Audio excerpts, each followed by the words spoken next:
Israeli tanks and forces withdrew from a hospital in northern Gaza, leaving behind chaotic scenes as distressed civilians were left searching for bodies under the rubble.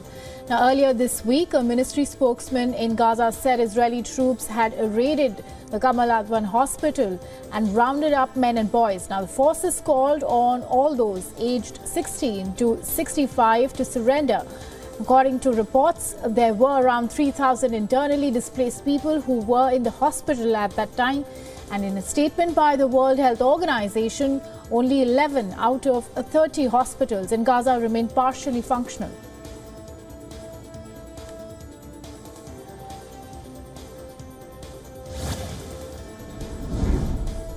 Mounting anger at the Israeli government have spilled onto the streets of Tel Aviv. And this comes as the Israeli Defense Forces mistakenly killed 3 Israeli hostages in Gaza, misidentifying them as threats. And this has triggered a massive protest against Prime Minister Benjamin Netanyahu for not doing enough to free captives held by Hamas. Now, the hostages were believed to be either abandoned or escaped Hamas captivity.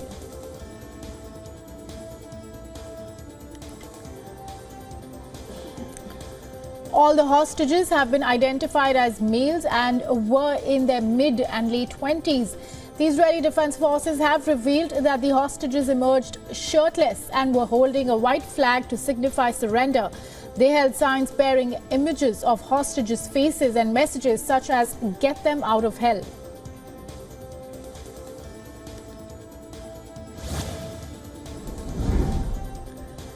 Israeli Prime Minister Benjamin Netanyahu has made comments suggesting that new negotiations were underway to recover hostages held by Hamas. And this comes after Israel's intelligence chief met the Prime Minister of Qatar, the country mediating in the Israeli-Gaza conflict. In a televised press conference a day after Israeli forces mistakenly killed 3 of more than 100 hostages held by Hamas, Netanyahu said that Israel's offensive in Gaza had helped clinch a partial hostage release deal in November and promised to maintain intense military pressure on Hamas. And this comes as Israel's Mossad spy agency director met with Qatari Prime Minister on Friday night in Europe.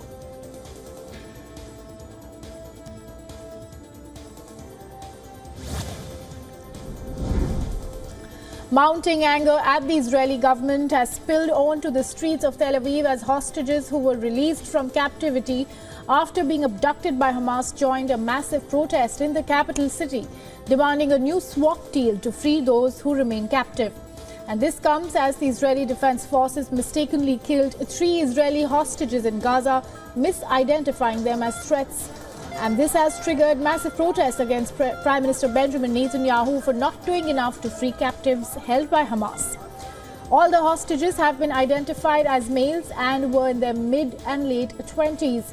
And this Israeli Defense Forces have revealed that the hostages emerged shirtless and were holding a white flag to signify surrender.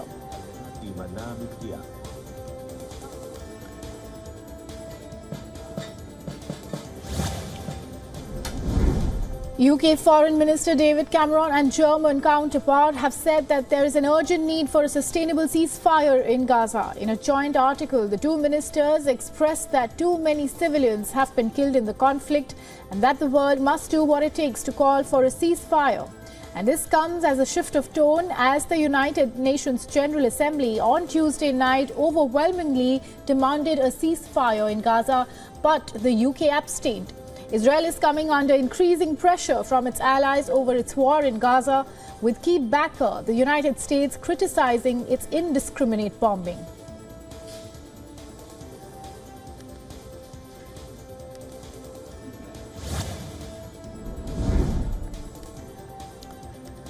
Reports have now emerged that an agent of Israel's intelligence agency known as Mossad has been executed in Iran on Saturday.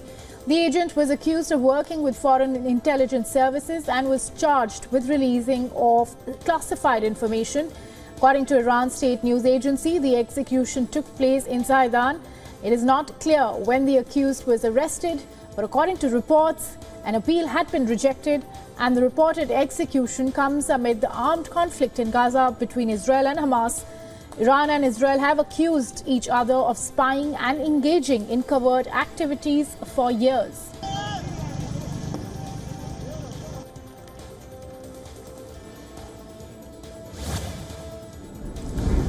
Former U.S. President Donald Trump has once again used inflammatory and divisive language to attack immigrants and his political rivals. Now, speaking at a rally in New Hampshire, Trump repeated his claim that immigrants are poisoning the blood of the country. And Trump, who's facing 91 criminal charges, had previously used the same phrase in October. He had called a section of American community vermin and vowed to root out communists. Now, the recent comments mark another instance of Trump using increasingly violent rhetoric in his campaign. Trump also took aim at President Joe Biden, calling him a threat to democracy. He labeled Biden as a low IQ individual and called him the most incompetent and corrupt president in the history of America.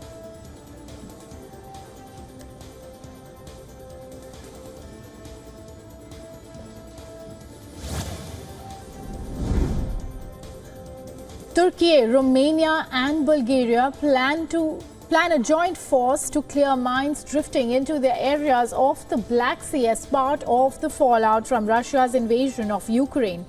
Defense ministers from the three countries also held talks on the plan at a NATO meeting in Brussels in October. Britain had earlier said that it would transfer 2 Royal Navy mine hunter ships to Ukrainian Navy. And this comes as it sets up a new maritime defense coalition alongside Norway to help strengthen Ukraine's sea operations.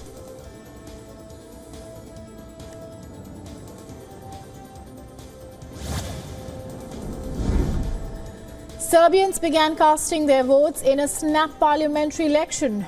President Alexander and his populist Serbian Progressive Party aim to secure another 4-year term. And a total of 18 parties and alliances are vying for power. And the 6.5 million strong electorate holds 250 seats in the parliament. The threshold for entering the parliament is 3% of votes.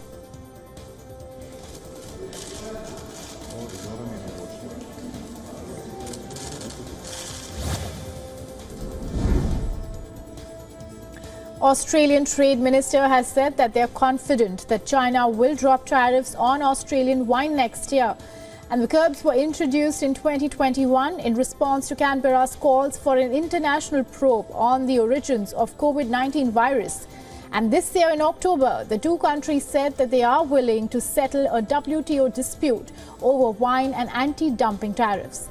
Developments come after Australian Prime Minister's recent visit to China. Anthony Albanese visited Beijing in November and discussed stabilizing bilateral ties with the leaders.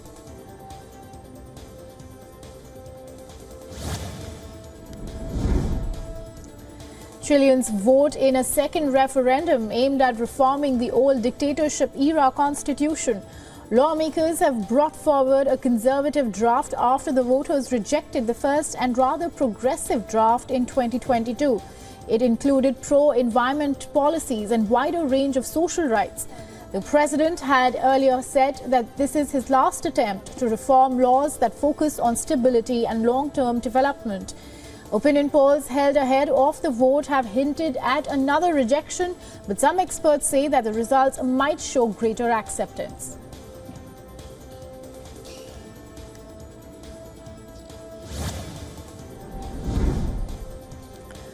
Four years after the iconic Notre-Dame Cathedral burnt down in a fire, a restored golden copper rooster has been placed back on its spire. Now, the installment marks the last 12 months of restoration as the cathedral prepares to open its doors to worshippers again on December 8, 2024. Now, during a visit to the cathedral last week, French President Emmanuel Macron pledged that the repair of the iconic landmark will be over in under a year.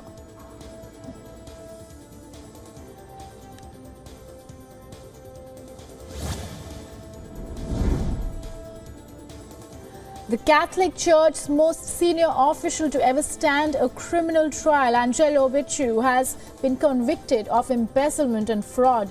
A Vatican court has sentenced the former cardinal to 5.5 years in jail, and although it remains doubtful if he is the one who resides at the Vatican currently, the trial has exposed infighting and intrigue in the highest echelons of the Vatican. Now, along with murky investment, Vatican officials have made with little to no oversight.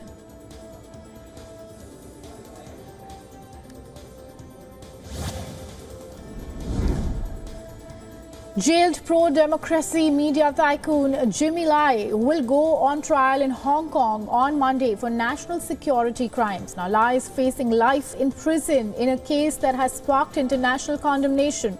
The 76-year-old is charged with several counts of colluding with foreign forces following massive pro-democracy protests in 2020. More than 30 people have been convicted under Hong Kong's security law. However, Lai was one of the most recognizable figures in the pro-democracy movement.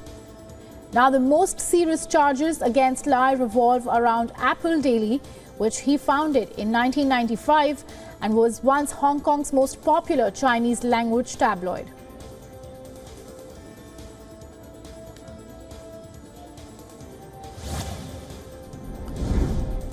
Indian Prime Minister Narendra Modi has inaugurated the new terminal building of Surat Airport in Gujarat. Now, the new integrated terminal building at the airport is equipped to handle 1,200 domestic passengers and 600 international passengers during peak hours. It has a provision for further increasing the peak hour capacity to 3,000 passengers. The terminal building has been designed with its local culture and heritage, ensuring that the essence should reflect both in the interior and exterior, creating a sense of place for the visitors.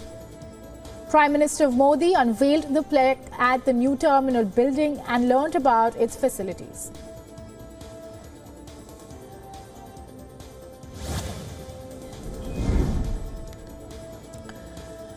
Prime Minister Narendra Modi also inaugurated the Surat Diamond Bourse. It is the world's largest and modern center for international diamond and jewelry business. The Surat Diamond Bourse building is the world's largest office complex with 6.7 million square feet of floor area.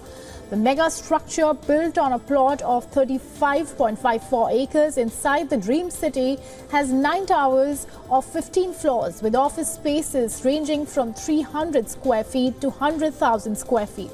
Now, it is said to be a global center for trading of both rough and polished diamonds as well as jewelry.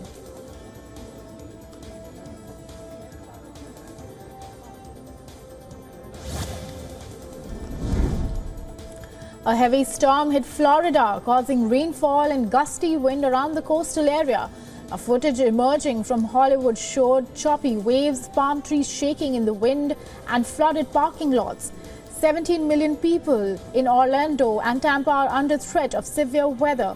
Florida governor has instructed the Florida Division of Emergency Management to monitor the low-pressure system heading towards southwest Florida. He also activated the Florida State Guard to prepare to respond to impacts.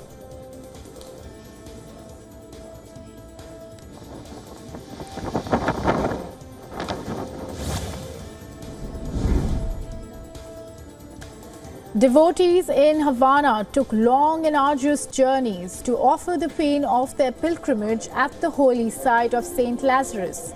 Now, Saint Lazarus is a Catholic saint considered powerful deity in the Afro-Cuban Santeria faith. Now, Cubans who follow the Afro-Cuban fusion religion of Santeria combine the attributes of Saint Lazarus with the god Babaluai. Now, the religion was brought to Cuba from Africa during the era of slave trade, and followers of this religion invoke Saint Lazarus to heal health ailments.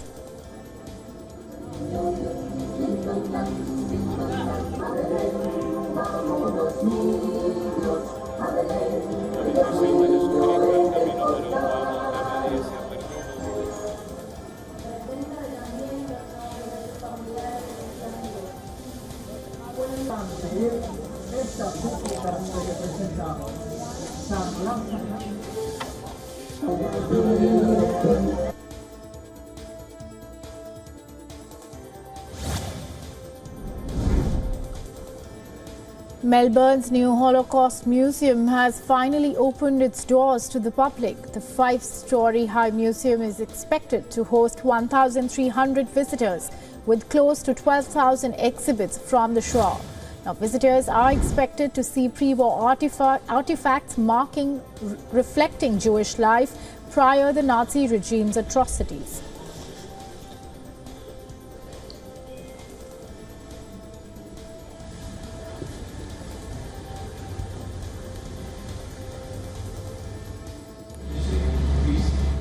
The World Bank has said that China's recovery remains fragile.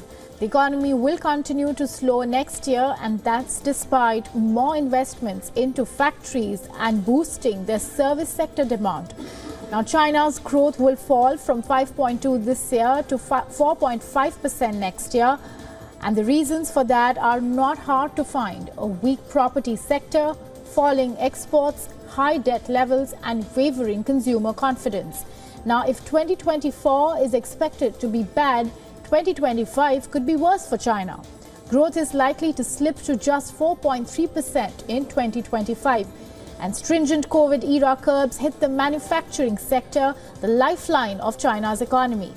Economic woes since the pandemic have forced many Chinese to cut back on spending, and China's underdeveloped social security and a rapidly aging population only makes the matters worse.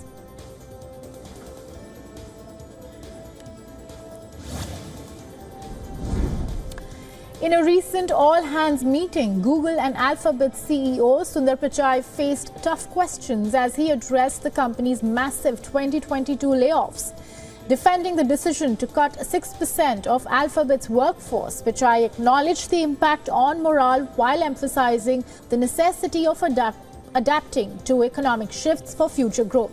And according to an obtained audio, he admitted that the company could have handled the layoffs in a better manner. Pichai revealed the tough nature of the choices, including the difficult decision to immediately cut off access to laid-off employees' work.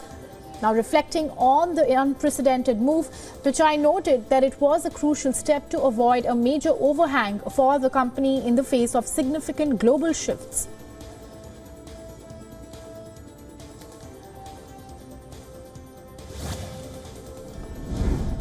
The Bank of Canada remains resolute in its decision to keep interest rates steady, diverging from the U.S. Federal Reserve's considerations of easing.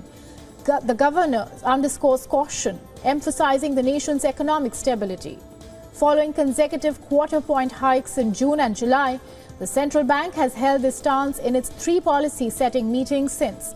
Now, despite inflation easing to 3.1% in October from a peak of over 8% in 2022, the governor asserts that a discussion about cutting rates is premature, with inflation still above bank's 2% target since March 2021. Now, the Bank of Canada had initially projected reaching the 2% mark by the end of 2025. However, the governor, in his last appearance of 2023, recalibrates the expectations.